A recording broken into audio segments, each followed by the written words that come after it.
Okay, I hope you managed to use lots of the vocabulary in the role play. Before you do the role play again, I want to talk a little bit about grammar. I'm not really sure this is grammar, but it's described as grammar in all the textbooks I've looked at. And if you do a Cambridge language exam, this comes up in the use of English paper, which is like the grammar test. I want to start with a list of verbs. Here they are, next to me. To amuse, to make someone laugh a little. To astonish, to really shock someone. To bore, to make someone the opposite of interested. To confuse, to make someone feel like they don't understand. To depress, to make someone feel sad and hopeless. To energize, to make someone feel positive, excited and awake. To entertain, to hold someone's attention in a positive way.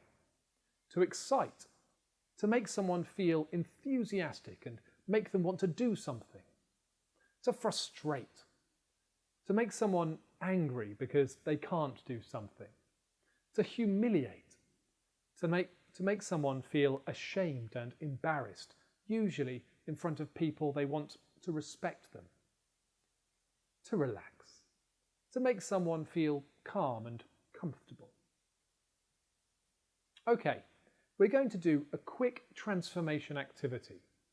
I'm going to say a sentence and you have to say the adjective form. I don't think he's very funny. I suppose he's quite...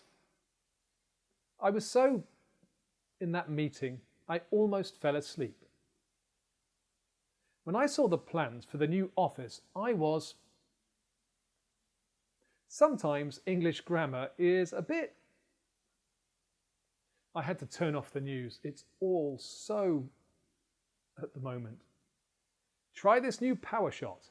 It will leave you feeling alert and... I'm really about my holiday next week. I went all the way to the new shop in town to buy the part for my project, but they didn't have it in stock, and now I can't finish it. It's so... I had to borrow money from my parents. It was really... I find watching the sea really... Okay, each of these adjectives ends in ed or ing. But why? The silly way I remember it is we use ing to talk about things. If the adjective describes how a person feels, it has an ed ending. I felt bored. But if we're talking about the thing that inspires the feeling, that makes you feel that way, it has an ing ending. This is a common mistake. I used to teach Spanish teenagers and they would say to me, "Sir, I am boring." And I would think, yes you are. I mean, not really. They were normally good fun to teach. Okay, in a minute I'm going to start a new stage and at the bottom will be a word formation activity. So we've been looking at forming adjectives and verbs. I want you to try a similar activity, but you have to form nouns. So this is a grammar stage. So there should